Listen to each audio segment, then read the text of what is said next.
एकनाथ शिंदेचं महायुती सरकारच्या मधलं जे वजन आहे ते कमी पडताना दिसतंय का? अजिबात नाही, वाढताना दिसतंय. कमी पडताना का दिसतंय?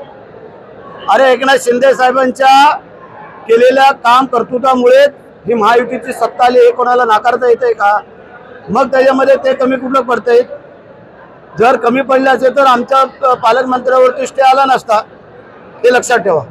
चला, आम्ही मगाही सांगितलं की आम्ही होऊन कोणाला पाय लावत नाही, आम्हाला लावल्यानंतर तो आम्ही सोडत नाही.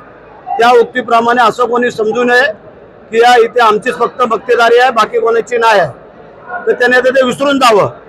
कारण आम्ही प्रामाणिकपणे काम करणारे बाळासाहेबांचे, शिंदे साहेबांचे समर्थक आहोत, शिवाजी महाराजांचे मावळे आहोत आणि त्याप्रमाणे आम्ही काम करतोय. परंतु ज्या वेळेला आम्हाला दुखवण्याचा प्रयत्न केला का मग आपल्याला पण समोरच्याला दुःख भोगावंच लागणार, हे लक्षात ठेवा. आम्ही बाकी काय जास्त काय बोलत नाही किंवा काय चालत नाही आहे. परंतु जो आजचा पक्षप्रवेश आहे तो त्या दिवशीचा झालेला पक्षप्रवेश आणि आजचा पक्षप्रवेश त्यावेळेला तुम्ही पण त्यावेळेला असणार होता तिथं, असं मला वाटतंय. आणि आजचा आहे ह्याच्यामध्ये काय असेल ते तुम्ही समजायचं, तुम्ही सांगायचं आहे. परंतु आम्ही जे काय केलेलं आहे ते आमची जी काय जनता आमच्याबरोबर आलेली आहे त्यांची जी काय कामं असतील, अडीअडचणी असतील, त्याला सामोरं जाण्याचं काम आम्ही तिन्ही आमदारांनी ठरवलेलं आहे. आणि एकनाथ शिंदे साहेबांच्या नेतृत्वावरती विश्वास ठेवून आज ही मंडळी आलेली आहेत.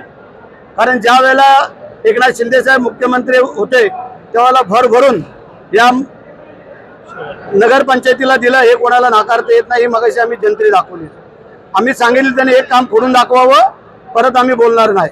आणि म्हणून करता आजचा हा पक्षप्रवेश हा स्वइच्छेने आलेले लोक होते, त्याच्यामध्ये वेगळं काय नव्हतं.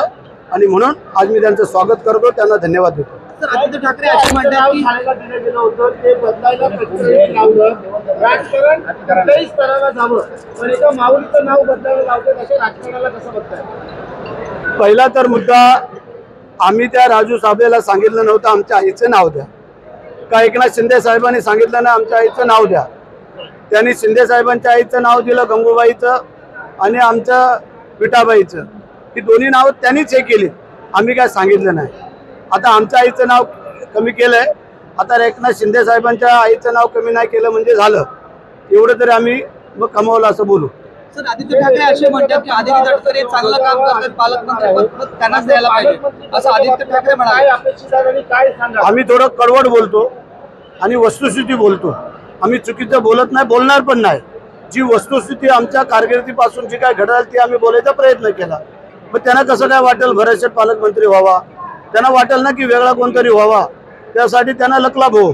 सर, ते म्हणजे स्वार्थासाठी पालकमंत्री पदाचा रायगडमध्ये वाद सुरू आहे. छत्रपती शिवाजी महाराजांचं रायगडमध्ये पालकमंत्री पदाचा स्वार्थासाठी वाद का? अरे ज्या मावळ्यांनी 2.5 वर्ष मंत्रीपद सोडलं त्या पालकमंत्रीपद किस बात की चीज आहे?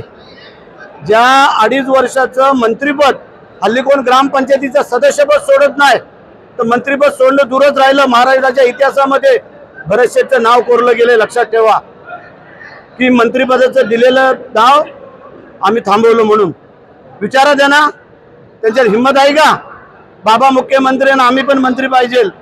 एकनाथ शिंदे साहेबांनी केलं नाही, मी मुख्यमंत्री असताना मुलाला मंत्रिपद दिलं नाही, हे थोडंसं अनुभवा.